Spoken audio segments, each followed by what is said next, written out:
हरे कृष्णा, दंड प्रणाम। तो आज हम भगवत गीता की 2.67-68 श्लोक पे चर्चा करेंगे। इंद्रियाणाम हि चरिताम यन्मनो अनुविधीयते तदस्य हरति प्रज्ञाम वायुर्नाव इम वायुर्नावमिव अम्भसि तस्मादस्य महाबाहो निगृहीतानि सर्वशः इन्द्रियाणि इन्द्रियार्थेभ्यः तस्य प्रज्ञा प्रतिष्ठिता। अनुवाद तथा तात्पर्य श्री प्रभुपाद जी के द्वारा श्री प्रभुपाद की जय। जिस प्रकार पानी में तैरती नाव को प्रचंड वायु दूर बहा ले जाती है, उसी प्रकार विचरणशील इंद्रियों में से कोई एक जिस पर मन निरंतर लगा रहता है, मनुष्य की बुद्धि को हर लेती है। अतः हे महाबाहो, जिस पुरुष की इंद्रियां अपने अपने विषयों से सब प्रकार से विरत होकर उसके वश में है, उसी की बुद्धि निसंदेह स्थिर है। तो तात्पर्य में श्री प्रभुपाद जी बहुत सुंदर समझा रहे हैं कि यदि समस्त इंद्रियां भगवान की सेवा में नहीं लगी रहेंगी, यदि इनमें से एक भी इंद्रिय अपनी तृप्ति में लगी रहती है, तो वह भक्त को दिव्य प्रगति पथ से विपथ कर सकती है। जैसे महाराज अम्बरीश ने अपने जीवन में बताया कि सारी इंद्रियों को हमें कृष्ण भावना अमृत में लगा के रखना चाहिए, क्योंकि मन को वश में करने का यही सही और सही सरल विधि है ना। तो इस प्रकार हमें इन प्रसंग से समझना है, महाराज अम्बरीश के प्रसंग से, कि हमें अपने जब सारी इंद्रियों भगवान की सेवा में लगा देंगे तभी हम सफल बन पाएंगे और स्थिर मन को स्थिर कर पाएंगे, है ना। और कृष्ण भावना अमृत के द्वारा यह सारी इंद्रियों को भगवान की दिव्य प्रेम भक्ति में लगाकर इंद्रिय तृप्ति की बलवती शक्ति को दमित किया जा सकता है, क्योंकि ये बहुत बलवान है इंद्रियां हमारी। तो उसको सिर्फ और सिर्फ दमन करने का या नियंत्रित करने का एकमात्र साधन भगवान की सेवा है। तो जिस प्रकार शत्रुओं का दमन श्रेष्ठ सेना द्वारा किया जाता है, उसी प्रकार इंद्रियों का दमन किसी मानवीय प्रयास के द्वारा नहीं, भगवान की सेवा में लगा के हम कर सकते हैं।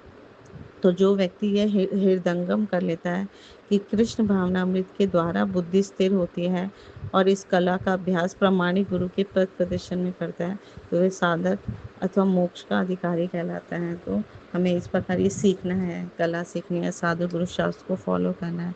और जब हम मुख और जीवा से हम ये सेवा शुरू करते हैं, भगवान के पवित्र नामों का जप, हरे कृष्णा कृष्णा कृष्णा हरे हरे, हरे राम राम राम हरे हरे, तो धीरे धीरे हमारी सारी इंद्रियां नियंत्रित होने लग जाती हैं।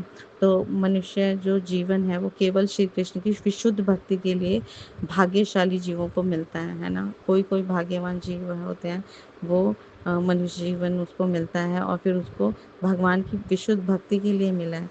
लेकिन वो अगर इंद्रिय तृप्ति में लगे हुए हैं, तो अपना जीवन सिर्फ व्यर्थ कर रहे हैं। तो ये तो इस तरह से मनुष्य को ये दृढ़ निश्चय करना चाहिए कि मुझे केवल और केवल भगवान श्री कृष्ण की भक्ति ही करनी है। तो ऐसा निश्चय करते हुए कोई भी व्यक्ति भौतिक भोग कार्यों में है ना आसक्ति उसकी कम होने लग जाएगी और भगवान की सेवा में दृढ़ होने लग जाएगा। तो और उसे ये भी समझना चाहिए कि मैं ये शरीर नहीं हूँ, मैं आत्मा हूँ, भगवान श्री कृष्ण का अंश हूँ।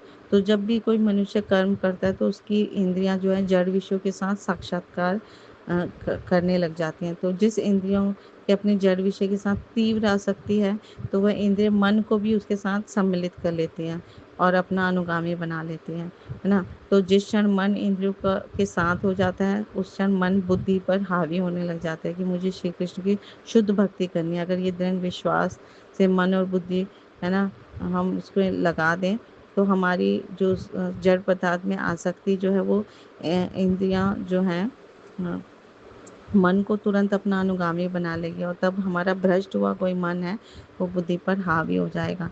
तो इस तरह से बहुत सुंदर एक एग्जाम्पल है, जिसमें भगवान श्री कृष्ण ये बता रहे हैं इस वाले श्लोक में कि एक बहती हुई नाव जो होती है, एक बहती हवा का जो नाव होती है, नाव को विपरीत दिशा में बहा ले जाती है ना। तो इसलिए वो हवा इतनी शक्तिशाली है।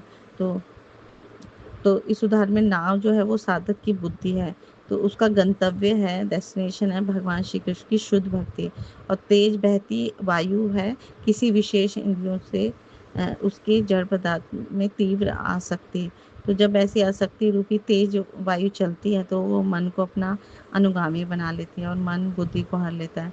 तब ऐसी स्थिति में जिस प्रकार नाव अपने गंतव्य से भटक जाती है, उसी प्रकार बुद्धि भी जो है ना, वो भगवान श्री कृष्ण की शुद्ध भक्ति के लक्ष्य से भटक जाती है। तो मन को किस प्रकार बुद्धि को कैसे हरता है?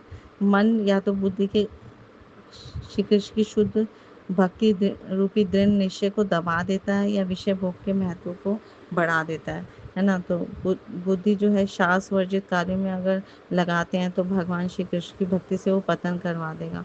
तो इसलिए हम 4 रूल्स फॉलो करते हैं, नियम फॉलो करते हैं कि हमें मांसाहार नहीं करना, नशा नहीं करना, जुआ नहीं खेलना, अवैध संग नहीं करना। तो इससे हम फिर ये 4 अगर नियमों का हम पालन करें और भगवान के पवित्र नामों का जप करें, हरे कृष्णा कृष्णा कृष्णा हरे हरे, हरे राम राम राम हरे हरे, तो हम मन और बुद्धि को स्थिर कर पाएंगे। तो इस तरह से हम अपने मन को भगवान की सेवा में बहुत सरलता से लगा लेंगे और भौतिक इंद्रिय तृप्ति के प्रति हमारा आकर्षण खत्म हो जाएगा, है ना। तो दृढ़ निश्चयी हम बन जाएंगे। और एक और सुंदर उदाहरण होता है कि किसी भी व्यक्ति को अगर भगवान श्री कृष्ण के रूपी, है ना, सेवाएं दें, उनको भगवान श्री कृष्ण की विषयक पदार्थ या सेवा देकर एक उत्कृष्ट रस का आस्वादन कराएं, यानी सर्वश्रेष्ठ रस का आस्वादन कराएं, तो बुद्धि जो है वो स्थिर हो जाएगी, है ना। तो इसलिए 2 चीज़ें ज़रूरी हैं हमारे जीवन में कि इन सारी इंद्रियों को भगवान श्री कृष्ण के विषयक रस देना है और सांसारिक रसों से हमें दूर रहना है, भौतिक भोगों से हमें दूर रहना है। तो ये भक्ति करने से स्वतः ही होता चला जाएगा। तो इसलिए हमें अपने आप को भगवान की भक्ति में लगाना है और अपना जीवन सफल बनाना है। Thank you so much. Guru Maharaj की जय, श्री प्रभुपाद की जय, आप सब भक्तवृंद की जय।